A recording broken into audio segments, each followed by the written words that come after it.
Hello everyone, मेरा नाम प्रियंका दांगी है और आप मेरे चैनल टारगेट एमपीपीएससी विद प्रिया पर हैं। हम एमपीपीएससी का न्यू सिलेबस के अकॉर्डिंग पेपर सेकंड का पार्ट फर्स्ट कवर कर रहे हैं और उसमें भी हम पॉलिटी वाला पोर्शन कर रहे हैं। यदि आपने पुराने वीडियो नहीं देखे हैं तो आप इस चैनल के प्लेलिस्ट में चले जाइए और प्लेलिस्ट में पॉलिटी नाम से जो प्लेलिस्ट है वहां पे आपको पुराने वीडियोस मिल जाएंगे।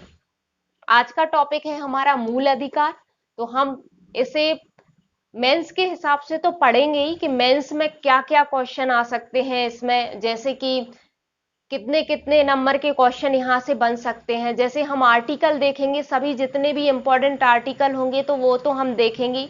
वो आपके प्री के हिसाब से तो इम्पोर्टेंट है ही सरी, मेंस के हिसाब से 3-3 नंबर में आर्टिकल से क्वेश्चन आ जाता है। कोई भी आर्टिकल पूछ लेते हैं 3 नंबर में।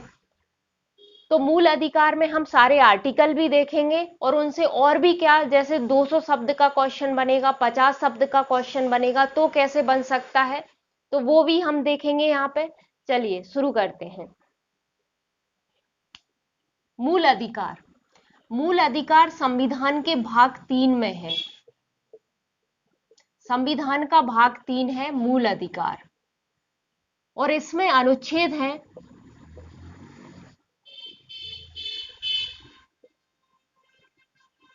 इसमें अनुच्छेद होते हैं 12 से 35 तक। तो संविधान का भाग 3 है मूल अधिकार, जिसे नाम दिया गया है। अनुच्छेद 12 से 35 तक है इसमें।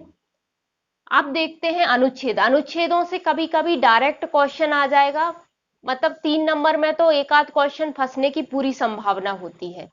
तो हम इसके इंपॉर्टेंट अनुच्छेद देख लेते हैं, या हम 12 से 35 तक पूरे ही अनुच्छेद देख लेते हैं। वैसे जिनमें मौलिक अधिकारों की बात कही गई है वो ज्यादा इंपॉर्टेंट होते हैं। सबसे पहले हम देखते हैं अनुच्छेद 12।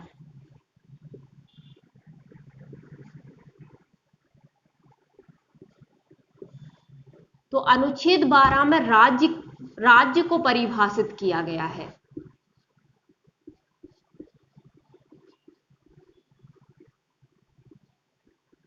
कैसे परिभाषित किया गया है राज्य को? तो राज्य 2 तरह का होता है। एक होता है राजनीतिक राज्य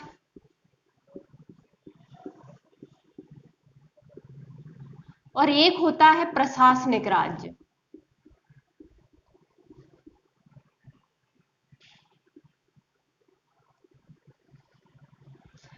अनुच्छेद 12 जो है वो प्रशासनिक राज्य को परिभाषित करता है, ना कि राजनीतिक राज्य को। राजनीतिक राज्य क्या होगा? तो राजनीतिक राज्य में क्या होगा भाई? निश्चित क्षेत्र होगा किसी भी राज्य का। भाई निश्चित भौगोलिक क्षेत्र होगा ना, ठीक है। तो निश्चित क्षेत्र होगा, उसकी जनसंख्या होती है, वहां की सरकार होती है और वो संप्रभु होगा,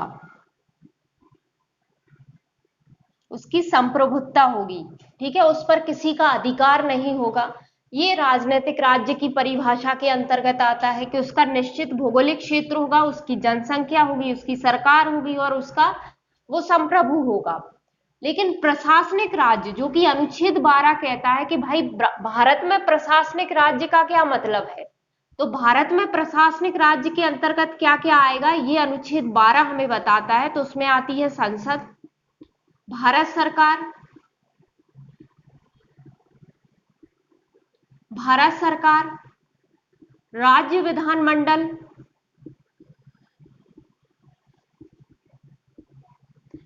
राज्य विधानमंडल, राज्य सरकारें,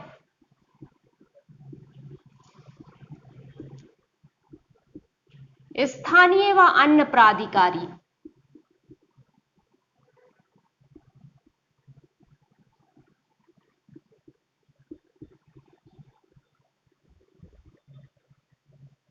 अनुच्छेद 12 क्या कहता है? अनुच्छेद 12 राज्य की परिभाषा देता है। और कौन से राज्य की परिभाषा देता है? तो प्रशासनिक राज्य की परिभाषा देता है। और प्रशासनिक राज्य में संसद आती है, भारत सरकार आती है, ऐसा अनुच्छेद 12 बोलेगा। ठीक है, कि हम यदि भाग तीन, हालांकि यहां हम भाग 3 की बात कर रहे हैं मौलिक अधिकारों की, लेकिन भाग 4 में भी इसी राज्य की बात कही गई है। तो अनुच्छेद 12 क्या कहता है कि भाग 3 में यदि राज्य शब्द का इस्तेमाल किया जाता है या राज्य शब्द के रूप में संबोधित किया जाता है, तो उससे मतलब संसद होगा, भारत सरकार होगा, राज्य विधानमंडल होगा, राज्य सरकारें होंगी, स्थानीय व अन्य प्राधिकारी होंगे। मतलब गवर्नमेंट या गवर्नमेंटल बॉडी कोई भी होगी तो उसे राज्य शब्द से संबोधित कर सकते हैं। या तो ये सभी हो या इनमें से कोई एक हो, तो उनमें से कोई यदि एक भी होता है तो भी हम इसे राज्य शब्द के नाम से संबोधित कर सकते हैं। ठीक है, तो ये प्रशासनिक राज्य है। अब यदि हमें 3 नंबर में लिखना है तो 3 नंबर में हम क्या लिखेंगे? 3 नंबर में हम ये लिखेंगे कि अनुच्छेद 12 राज्य प्रशासनिक राज्य को परिभाषित करता है, जिसके अंतर्गत संसद, भारत सरकार, राज्य विधानमंडल, राज्य सरकारें, स्थानीय व अन्य प्राधिकारी आते हैं। आगे देखते हैं। अब आते हैं हम अनुच्छेद 13 पर। अनुच्छेद 13 क्या है? तो इसमें कहा गया है कि कोई भी ऐसी विधि जो मूल अधिकारों के असंगत है या उनका अल्पीकरण करती है, यानी उनके प्रभाव को कम करती है, उनके महत्व को कम करती है, तो ऐसी विधि कोई भी होगी, वो विधि उस सीमा तक शून्य घोषित हो जाएगी। किस सीमा तक? जितना ये असंगत होगी उसके या उनका अल्पीकरण करती होगी, तो इस सीमा तक वो विधि शून्य घोषित हो जाएगी। यहां पे एक और चीज कहा गया है कि विधि के अंतर्गत क्या क्या आता है। तो भाई विधि के अंतर्गत कोई भी कानून आ जाएगा, कोई भी कानून यानी अधिनियम, अधिनियम लिख सकते हैं, कोई भी अधिनियम आ जाएगा। यदि कोई अध्यादेश जारी हुआ है तो वो भी आ जाएगा। कोई रूढ़ी, कोई प्रथा या फिर नियम, विनियम, मतलब कुछ भी होगा जो कानून के रूप में आया है या ऐसा कुछ प्रचलन है, यानी संविधान से पहले की कोई रूढ़ी प्रथा भी है जो मौलिक अधिकारों का महत्व को कम करती है या उनकी असंगत है, तो वो उस सीमा तक कैसी घोषित हो जाएगी? शून्य घोषित हो जाएगी। मतलब जहां मौलिक अधिकारों की बात आएगी वहां इनमें से कोई भी यदि असंगत है तो वो नहीं हो सकती। तो ये कहा गया है। अब ये सब तो प्री के लिए समझने के लिए था कि अध्यादेश, रूढ़ी, प्रथा, नियम, विनियम, अधिनियम कुछ भी होगा तो उस सीमा तक शून्य होगा जहां तक ये असंगत होगा या अल्पीकरण करेगा। यदि ये इसके असंगत नहीं है तो कोई बात नहीं। ठीक है, अब अनुच्छेद 13 में हमको लिखना क्या है? तो देखो, एक अनुच्छेद के बहुत सारे खंड होते हैं, बहुत सारी बातें होती हैं, लेकिन हम यहाँ इस तरह से देख रहे हैं कि एक संक्षेप में हमारे 15 शब्द हो जाएं, क्योंकि वहां अब हमको लिमिटेड 3 लाइन ही मिलती हैं। तो अनुच्छेद ये कहता है, अनुच्छेद के अनुसार, तो फालतू शब्द क्यों बढ़ाओ? तो हम सीधी सी बात लिख देंगे एक सार निकाल के कि कोई भी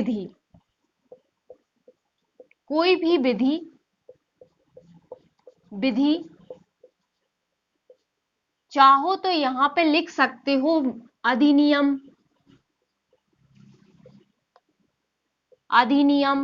रूढ़ी,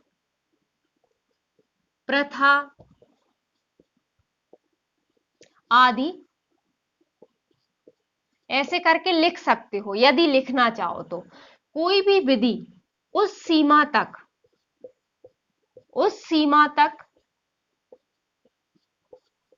शून्य होगी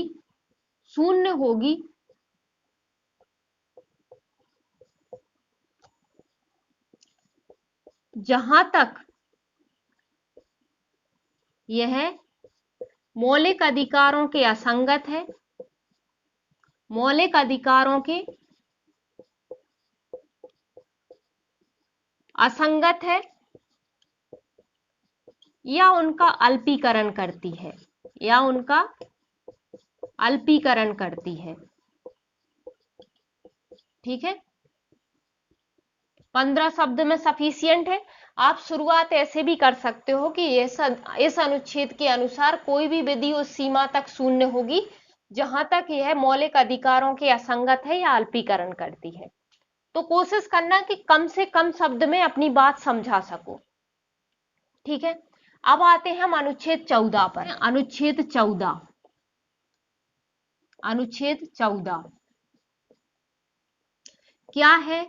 विधि के समक्ष समता, विधि के समक्ष समता और विधियों का समान संरक्षण, और विधियों का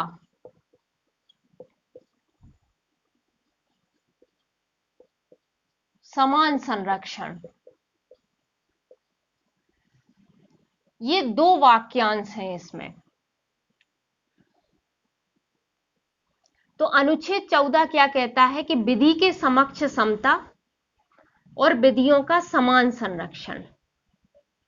ठीक है, विधि के समक्ष समता का क्या मतलब है कि भाई विधि से कोई ऊपर नहीं है, विधि के अधीन सभी व्यक्ति समान हैं और सभी के साथ समान व्यवहार किया जाएगा। मतलब साधारण विधि के अधीन सभी व्यक्ति समान हैं और सभी के साथ समान व्यवहार किया जाएगा, किसी को स्पेशल पावर नहीं है, यहां ऐसा कहा गया है।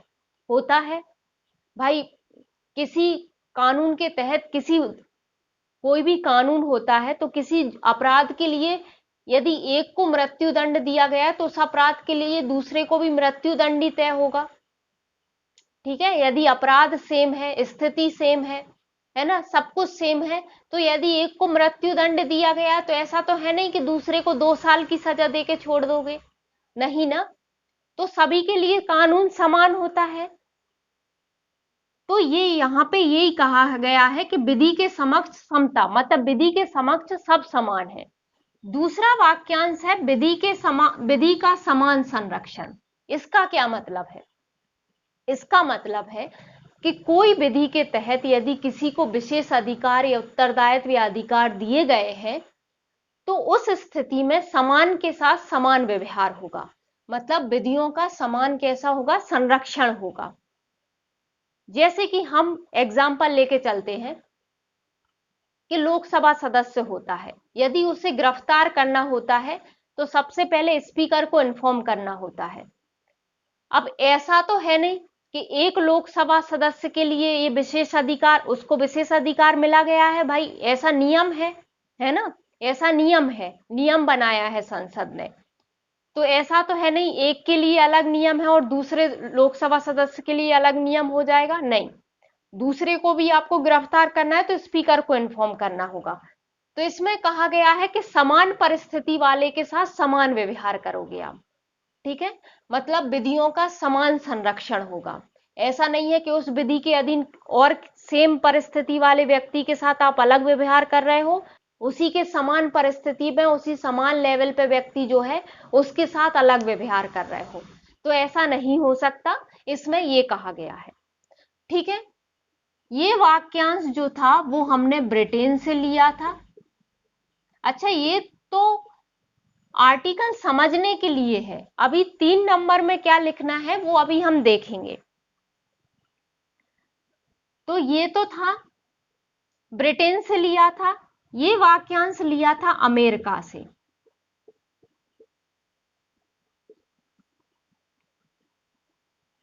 आगे इसमें कहा गया है कि ये वाक्यांश जो है वो राज्य के लिए नकारात्मक है।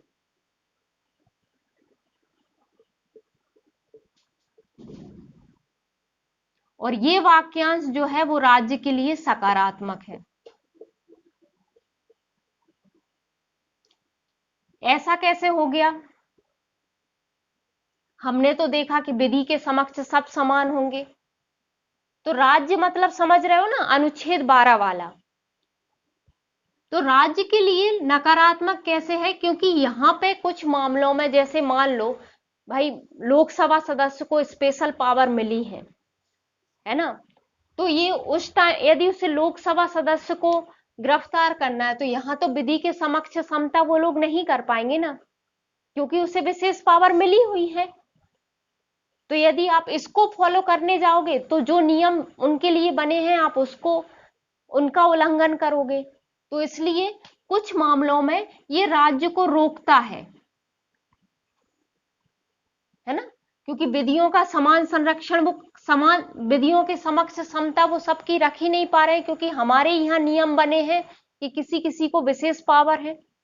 ठीक है, अब राज्य के लिए ये सकारात्मक है। कैसा कि भाई हमें समान परिस्थिति वाले के साथ समान व्यवहार करना है। मतलब हमें लोग जिसके पास कोई स्पेशल पावर है, जिसके पास कोई स्पेशल अधिकार है, उनके साथ हमें एक समान व्यवहार करना है। तो इसलिए ये राज्य को वहां पर रोक नहीं रहे हैं, वो नियमों के तहत ही सब चल रहा है। मतलब समान के साथ समान व्यवहार करना है, यहाँ पे तो राज्य इजिली कर सकता है। तो ये राज्य के लिए कैसे होगा, सकारात्मक। अब हमें ये तो समझाने वाली बात हो गई कि इस आर्टिकल में क्या है, इसका क्या मतलब है। अब हमको 15 शब्द में इसको लिखना कैसे है, अब हम ये देख लेते हैं। राज्य भारत के राज्य क्षेत्र में किसी व्यक्ति को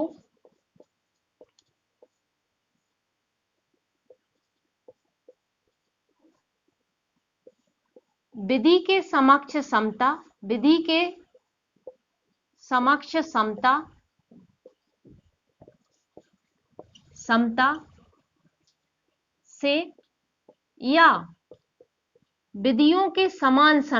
से या विधियों के समान संरक्षण से संरक्षण से वंचित नहीं करेगा।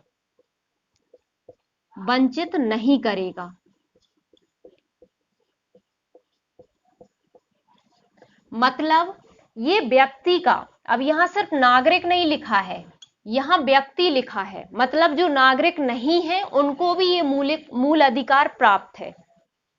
तो राज्य कौन सा, अनुच्छेद 12 वाला राज्य भारत के राज्य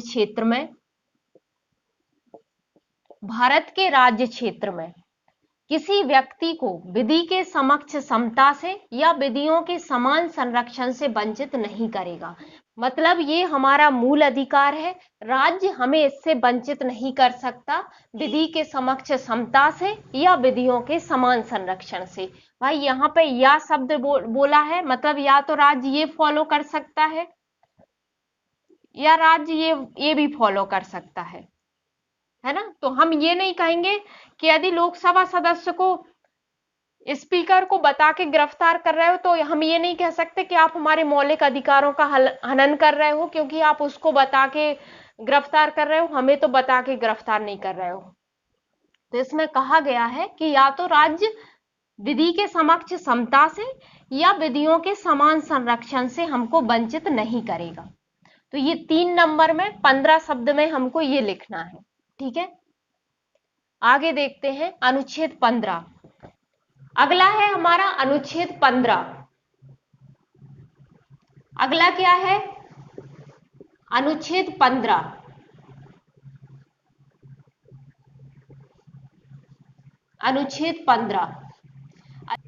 अनुच्छेद 15 क्या कहता है, तो धर्म, जाति, लिंग, मूलवंश,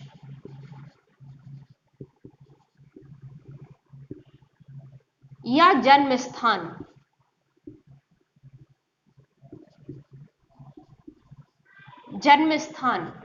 के आधार पर विभेद का प्रतिषेध करता है। मतलब भेदभाव का प्रतिषेध करता है।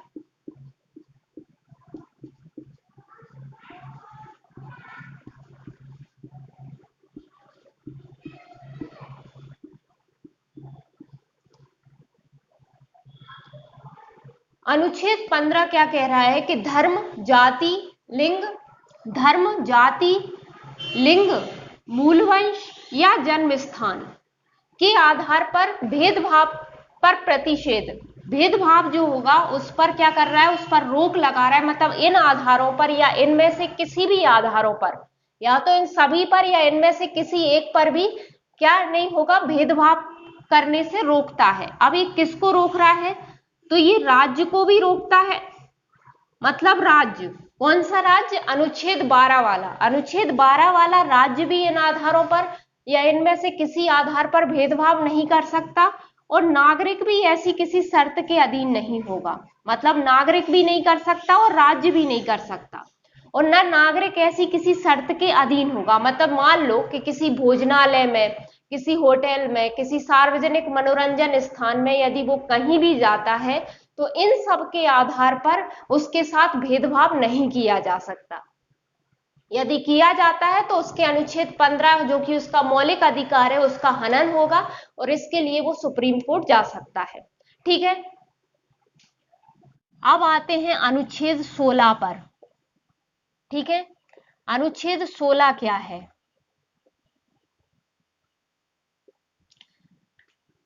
ये क्या करता है, लोक नियोजन, मतलब राज्य के अधीन कोई भी नियोजन या कोई भी कार्य करने के लिए, है ना, आप जा रहे हो तो लोक नियोजन के विषय में सभी नागरिकों को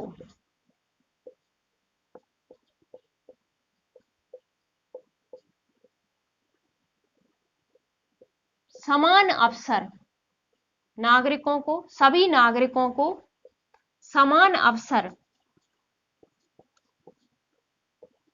का प्रावधान करता है।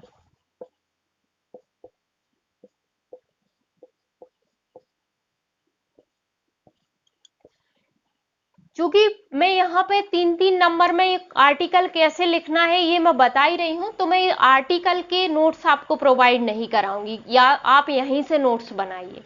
ठीक है, उसके बाद 200 शब्द के जिस तरह से क्वेश्चन आएंगे उनके हम नोट्स आपको व्हाट्सएप के थ्रू प्रोवाइड करा देंगे। ठीक है, तो इसमें क्या है अनुच्छेद 16 में कि लोक नियोजन के विषय में सभी नागरिकों को समान अवसर का प्रावधान कर रहा है। कौन, अनुच्छेद 16। ठीक है, लोक नियोजन मतलब राज्य के अधीन कोई भी आप कार्य कर रहे हो तो सभी नागरिक, ये नागरिकों को प्राप्त है, ये व्यक्तियों को नहीं प्राप्त है। और हाँ, अनुच्छेद 15 भी नागरिकों को प्राप्त है ना। तो सभी नागरिकों को समान अवसर होंगे। लोक नियोजन यानी राज्य के अधीन आप कोई भी काम में लगते हो तो भाई सबको बराबर अवसर दिया जाएगा। ठीक है, अब आप तो कहोगे कि कुछ लोगों को आरक्षण दिया जाता है, मतलब यहां पे इन शॉर्ट यही कहा गया है कि राज्य कोई भेदभाव नहीं करेगा, अपने अधीन कोई भी कार्य करने के लिए राज्य किसी भेदभाव पे किसी विशेष को कोई विशेष अधिकार नहीं दे देगा कि आप आइए और हमारे यहाँ काम करिए। लेकिन अब आप बोलोगे कि आरक्षण तो मिलता है, SC ST को भी मिलता है, कुछ चीजों में स्पेशली कहा जाता है कि 50% महिलाएं आरक्षित होंगी इसमें, तो ये क्या है, तो ये भेदभाव नहीं है।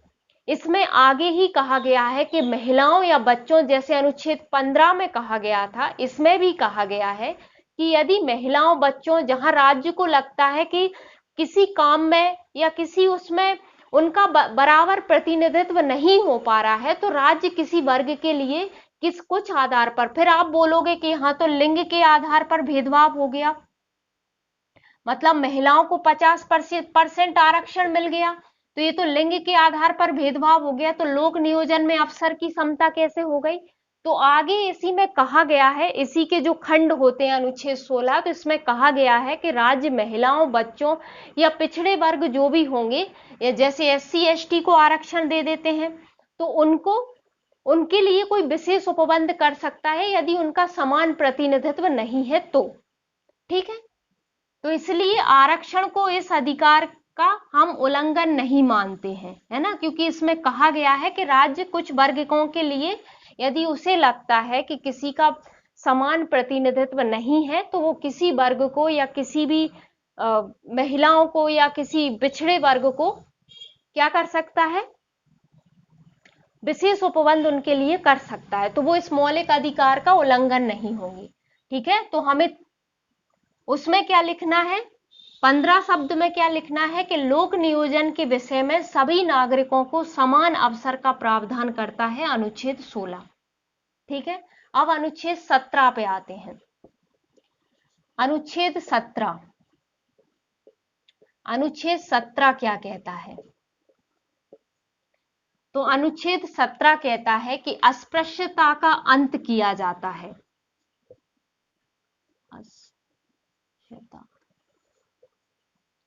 अस्पृश्यता का अंत किया जाता है, अंत किया जाता है, किया जाता है, और इसका किसी भी रूप में, और इसका किसी भी रूप में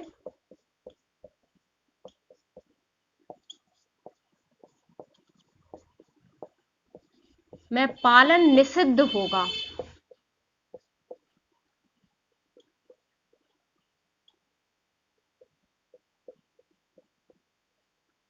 अस्पृश्यता से, अस्पृश्यता से उपजी कोई भी निर्योग्यता, कोई भी निर्योग्यता, निर्योग्यता लागू करना अपराध है, अपराध होगा, जो विधि अनुसार, जो विधि अनुसार दंडनीय होगा।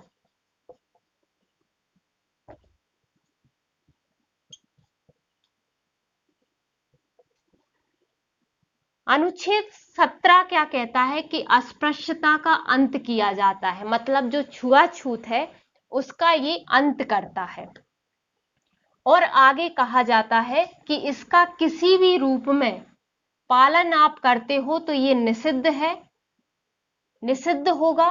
अस्पृश्यता से उपजी कोई भी निर्योग्यता लागू करना अपराध है, जो विधि अनुसार दंडनीय है। भाई अनुसूचित जाति जनजाति अत्याचार निवारण अधिनियम था, है ना, उसमें कहा गया है कि आप यदि उनकी कूड़ा कचरा उनके सामने फेंकते हो तो आपको 6 माह से 1 साल तक की सजा हो सकती है। तो वो क्या है, इसमें यही कहा है कि विधि अनुसार यदि आप किसी भी रूप में उसमें कोई निर्योग्यता लागू करते हो, यहाँ पे अस्पृश्यता का पालन निषिद्ध किया गया है, और किसी भी रूप में आप उसका पालन करते हो तो जो भी विधि होगी वो उसके अनुसार वो दंडनीय होगा। तो यदि SC/ST एक्ट बनाया तो इसी अनुच्छेद को आधार मान के बनाया गया है ना। तो ये है, तो ये 3 नंबर में आपका इतना आ जाएगा। यदि इतने शब्द नहीं आ पा रहे हैं तो आप इसको थोड़ा सा इसका सार निकाल के कम शब्द कम कर सकते हो, है ना। इतना लिख सकते हो कि इसके तहत अस्पृश्यता का अंत किया गया है और उससे उपजी कोई भी निर्योग्यता लागू करना अपराध है, जो विधि अनुसार दंडनीय है। ठीक है, तो इसका सार निकाल के भी आप वहां लिख सकते हो। मुझे समझाना था तो मैंने यहाँ एक एक चीज लिख दी। अगला क्या है, अनुच्छेद 18।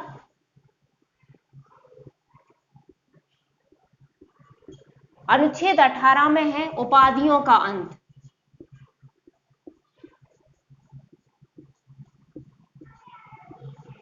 उपाधियों का अंत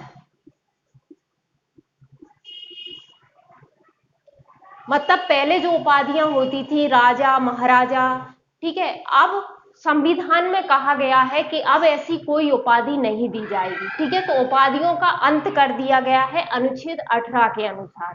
ठीक है, हालांकि वो अलग बात है कि हम मान सम्मान के साथ किसी को बुला सकते हैं, जैसे ज्योतिरादित्य सिंधिया जी जो है उनको लोग महाराज बुलाते हैं, तो वो उनके सम्मान के लिए बुला रहे हैं। राज्य ने उन्हें ऐसा कोई अथॉरिटी नहीं दी है कि आप महाराज हो। ठीक है। तो उपाधियों का अंत, इसमें 3-4 चीजें कही गई थी, और वो क्या क्या है वो देख लेते हैं। पहला कहा गया था कि राज्य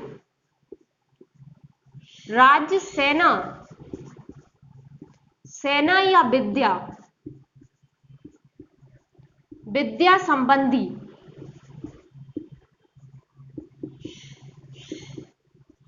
सम्मान के सिवाय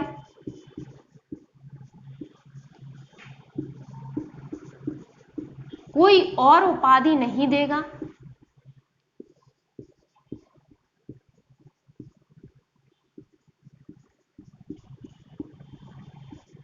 नहीं देगा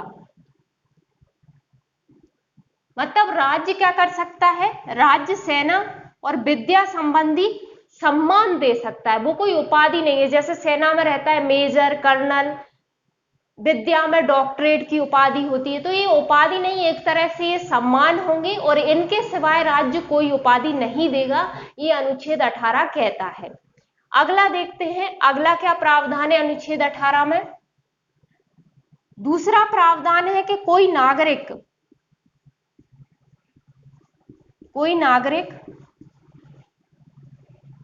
किसी विदेशी राज्य से यानी देश से, विदेशी राज्य से कोई उपाधि नहीं लेगा, कोई उपाधि नहीं लेगा।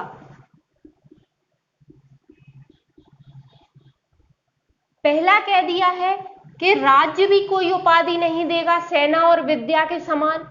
दूसरा कह दिया है कि अब राज्य तो देगा ही नहीं, हमारा राज्य मतलब हमारा राज्य अनुच्छेद 12 वाला राज्य, तो राज्य तो देगा ही नहीं, ये हमने बोल दिया है। ठीक है, तो राज्य में सभी आ गए, सभी गवर्नमेंट और गवर्नमेंटल बॉडी जितनी भी अथॉरिटी है सभी आ गई, है ना। मतलब राज्य तो इनके सिवाय कोई उपाधि देगा ही नहीं, और राज्य भी नहीं देगा, और कोई नागरिक मतलब भारत का कोई नागरिक होगा वो किसी विदेशी राज्य से भी कोई उपाधि नहीं लेगा।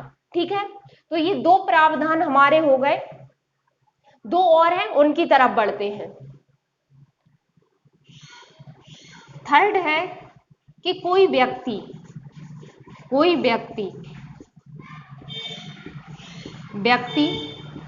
जो राज्य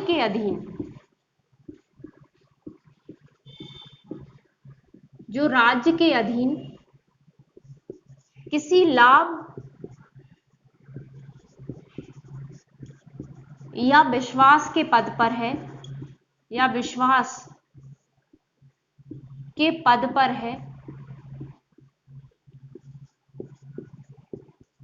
वह भी कोई उपाधि राष्ट्रपति की सहमति के बिना नहीं लेगा। राष्ट्रपति की सहमति के बिना नहीं लेगा।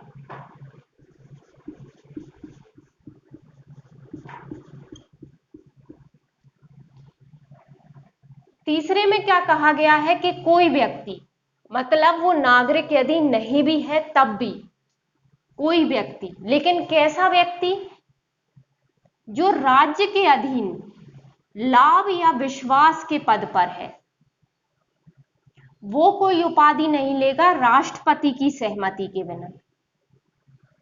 भाई मान लीजिए यदि इंग्लैंड की महारानी है, तो वो इंग्लैंड की महारानी है, इससे हमें क्या दिक्कत।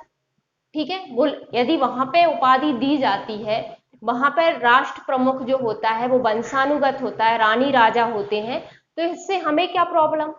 लेकिन हमें उससे प्रॉब्लम है, हमारे संविधान में ये कहा गया है कि यदि कोई व्यक्ति है, मतलब वो विदेशी भी हो सकता है, लेकिन हमारे देश में वो लाभ या विश्वास के पद पर है, तो कोई दूसरा राज्य उसे कोई उपाधि नहीं दे सकता। भाई ऐसा तो ऐसे हो सकता है ना कि हम दूसरा राज्य उसको बोले कि हम तुम्हें महाराजा बना देंगे, राजा बना देंगे, तुम भारत में ऐसा कर दो।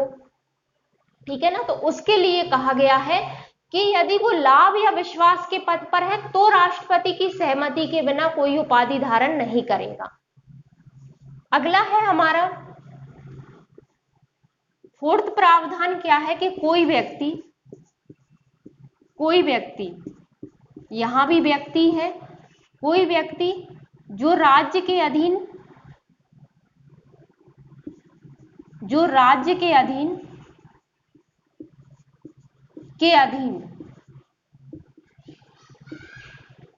लाभ या विश्वास का पद धारण करता है,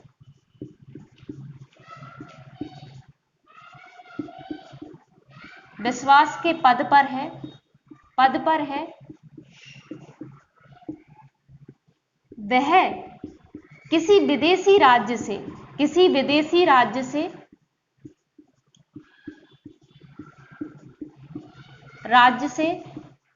कोई भेंट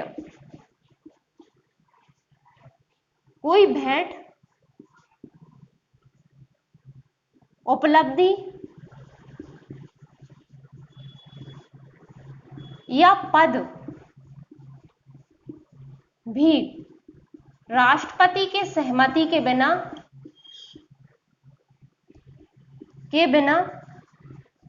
नहीं लेगा।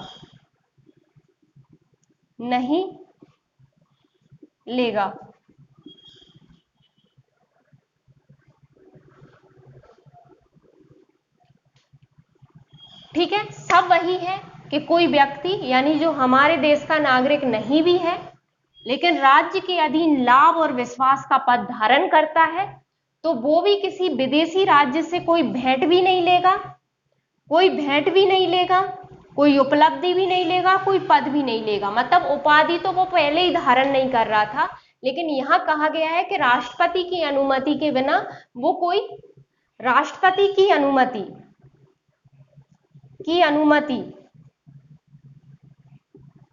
ठीक है, राष्ट्रपति की अनुमति के बिना स्वीकार नहीं करेगा, है ना। तो कि कोई व्यक्ति है जो राज्य के अधीन लाभ या विश्वास के पद पर है, वो भी किसी विदेशी राज्य से कोई भेंट उपलब्धि या पद भी धारण नहीं करेगा। मतलब उपाधि तो वो पहले ही नहीं ले रहा था, अब वो कोई भेंट भी नहीं लेगा, वो कोई उपलब्धि भी नहीं ले रहा है, वो कोई पद भी धारण नहीं कर रहा है। कब? राष्ट्रपति की स्वीकृति के बिना। ठीक है, तो ये है। अब जो प्रावधान थे वो तो मुझे बताने ही थे, हालांकि ये ज्यादा लंबा हो जाएगा, लेकिन यदि आपको इसे शॉर्ट में लिखना है तो आप फिर ये लिख सकते हैं कि उपाधियों का अंत किया जाता है, राज्य जो है वो विद्या और सेना के सिवाय कोई उपाधि नहीं देगा, नागरिक या कोई विदेशी व्यक्ति जो लाभ या विश्वास के पद पर है वो भी कोई उपाधि धारण नहीं करता। तो आप ऐसा उसका संक्षेप करके लिख सकते हैं। बाकी यहाँ तो इतना सब प्रावधान थे तो ये सब जानना आपके लिए जरूरी था, तो मैंने सारे ही बता दिए। आप उसे इस तरह से संक्षेप करके लिख सकते हैं। चलिए आगे बढ़ते हैं। अब आते हैं अनुच्छेद 19 पर।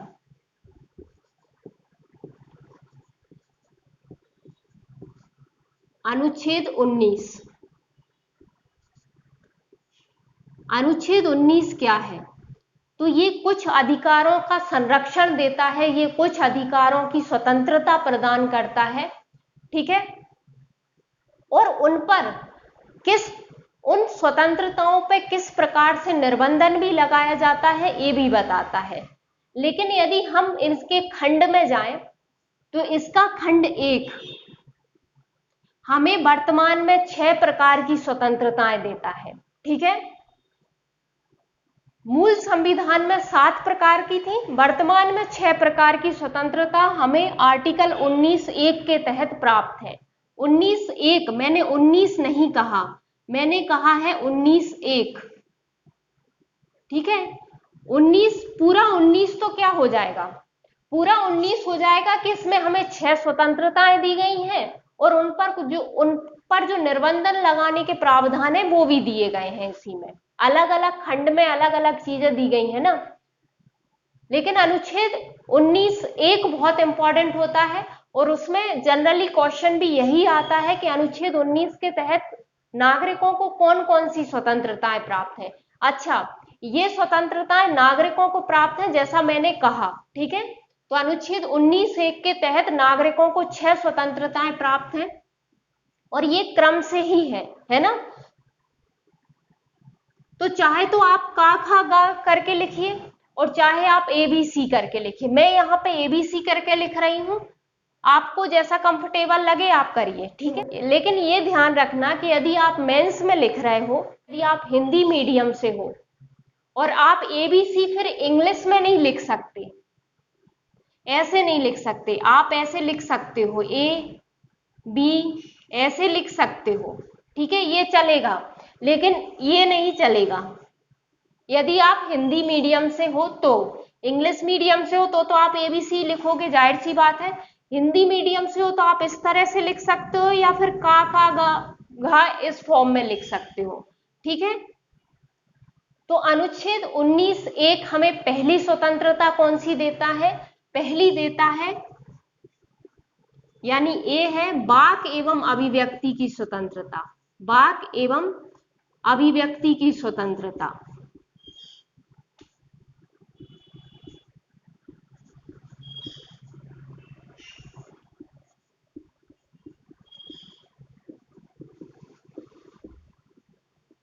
ठीक है, तो वाक एवं अभिव्यक्ति की स्वतंत्रता का अधिकार हमको दिया गया है, यानी कुछ भी बोलने का, कुछ भी अभिव्यक्त करने का हम स्वतंत्र हैं, उसके लिए ये हमारा मूल अधिकार है। दूसरा क्या है? दूसरा है शांति पूर्वक एवं निरायुध सम्मेलन का अधिकार। सम्मेलन का अधिकार,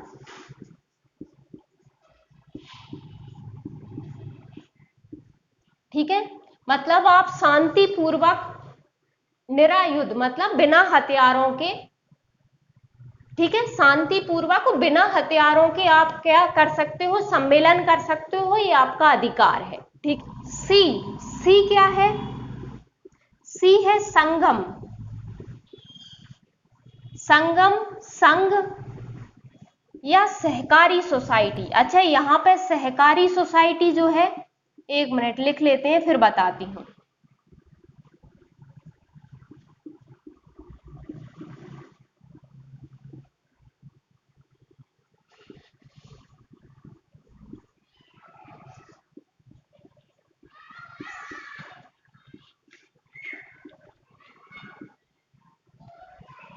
तीसरा हमारा है संगम संघ या सहकारी सोसाइटी बनाने का अधिकार। मतलब हमें अनुच्छेद 19(1) में जो है, हमें संगम संघ या सहकारी सोसाइटी बनाने का मौलिक अधिकार है। ये शब्द हमने कोई से भी संविधान संशोधन द्वारा यहां जोड़ा गया था। ये शब्द जो है सहकारी सोसाइटी, वो एक संविधान संशोधन के तहत हमने यहाँ पे जोड़ा था। तो आप मुझे कमेंट बॉक्स में बताइए कि वो कौन सा संविधान संशोधन था, क्योंकि संविधान संशोधन हम पुराने वीडियो में पढ़ चुके हैं। यदि आपने वो वीडियो नहीं देखे हैं तो आप जाइए, देखिए और फिर यहाँ पे कमेंट में बताइए, ठीक है। तो ये हमारे 3 हो गए हैं, वाक एवं अभिव्यक्ति की स्वतंत्रता, शांतिपूर्वक एवं निरायुध सम्मेलन का अधिकार और संगम संघ या सहकारी सोसाइटी बनाने का अधिकार, ठीक है। आगे देखते हैं, और स्वतंत्रताएं हैं। डी है भारत के राज्य क्षेत्र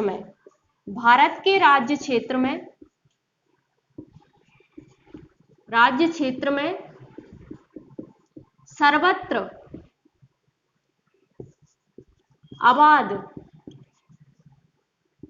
संचरण का अधिकार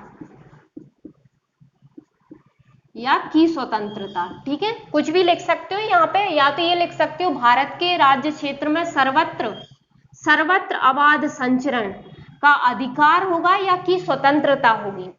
सर्वत्र अबाध संचरण क्या, ये तो समझ में आ गया होगा कि भारत के राज्य क्षेत्र में मतलब भारत में कहीं भी, ठीक है। सर्वत्र अबाध संचरण मतलब आपको कोई रोक टोक नहीं है, आप भारत के राज्य क्षेत्र में कहीं भी घूम फिर सकते हो, इसका मतलब ये है कहीं भी आ जा सकते हो, कहीं भी घूम फिर सकते हो। लेकिन अब आप बोलोगे कि ऐसा तो नहीं है, कई जगहों पे हमें जाने के लिए रोक भी दिया जाता है, हम ऐसे ही मुंह उठा के राष्ट्रपति भवन में तो नहीं घुस सकते। तो आगे समझ में आएगा कि ऐसा क्यों होता है या क्यों करता है राज्य। जब ये हमारा मौलिक अधिकार है तो राज्य क्यों हमें हमारे मौलिक अधिकार से वंचित कर रहा है, तो वो हम आगे देखेंगे। अभी यहाँ पे ये देखते चलिए। तो ये हमारा अनुच्छेद 19(1) के तहत हमारा फोर्थ जो अधिकार है या जो स्वतंत्रता वो है, वो क्या है, सर्वत्र अबाध संचरण की। ठीक है। अब आते हैं ई है भारत के राज्य क्षेत्र में,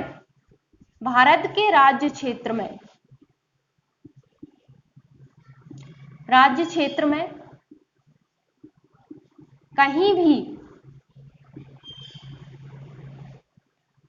भी निवास या बस जाने की स्वतंत्रता,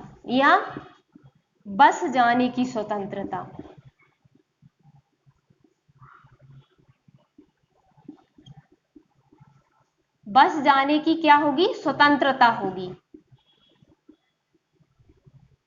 ठीक है। भारत के राज्य क्षेत्र में हमें कहीं भी निवास करने की स्वतंत्रता होगी, कहीं भी बस जाने की स्वतंत्रता होगी। ठीक है। उसके लिए भी हमें कोई रोक टोक नहीं है, ये भी स्वतंत्रता हमें 19(1) में दी गई है।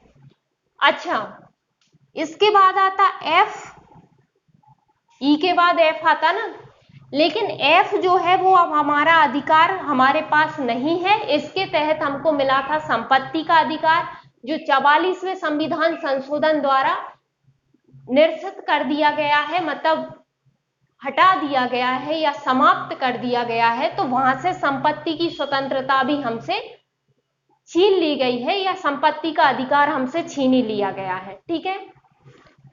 अब आखिरी बचता है, आखिरी क्या बची है स्वतंत्रता, मैंने कहा था 6 स्वतंत्रताएं दी हैं, 6 स्वतंत्रताएं दी हैं। आर्टिकल 19(1) में हमें 6 स्वतंत्रताएं दी हैं। अगली 6वीं स्वतंत्रता क्या है, तो एफ कुछ नहीं था, अगला आ जाएगा जी।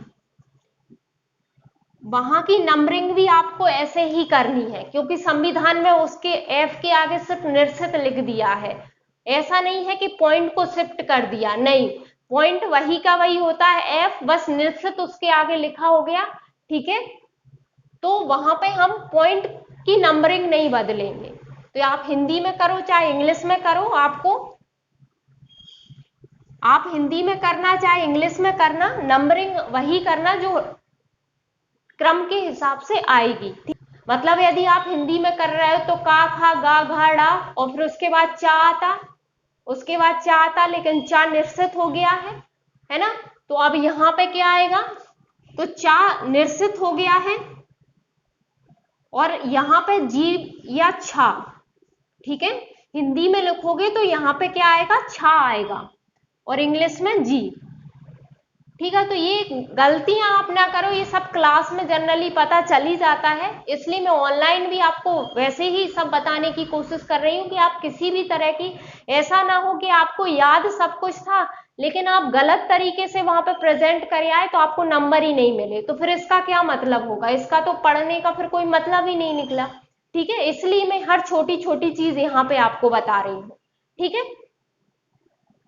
तो जी में क्या है, तो जी में है कोई भी व्यापार, कोई भी वृत्ति, व्यापार, उपजीविका या कारोबार करने की स्वतंत्रता। तो ये तो समझ में ही आ गया होगा।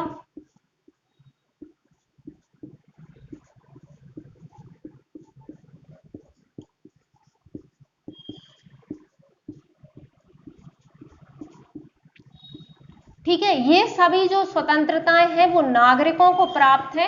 यदि हम मान लो 50 नंबर में लिखने आ गया कि अनुच्छेद 19 में जो 6 स्वतंत्रताएं प्राप्त हैं, वो स्वतंत्रताओं को लिखिए। तो हम कैसे लिखेंगे कि अनुच्छेद 19(1) है ना, अनुच्छेद 19(1) में नागरिकों को 6 स्वतंत्रताएं प्राप्त है, शुरुआत हम यहीं से करेंगे और फिर हमें 6 स्वतंत्रताएं लिख देंगे। ठीक है, तो ये क्या है कि कोई भी वृत्ति, व्यापार, उपजीविका या कारोबार करने की स्वतंत्रता, मतलब आप कोई भी कारोबार, कोई भी वृत्ति, कोई भी व्यापार कर सकते हो, आपको स्वतंत्रता है।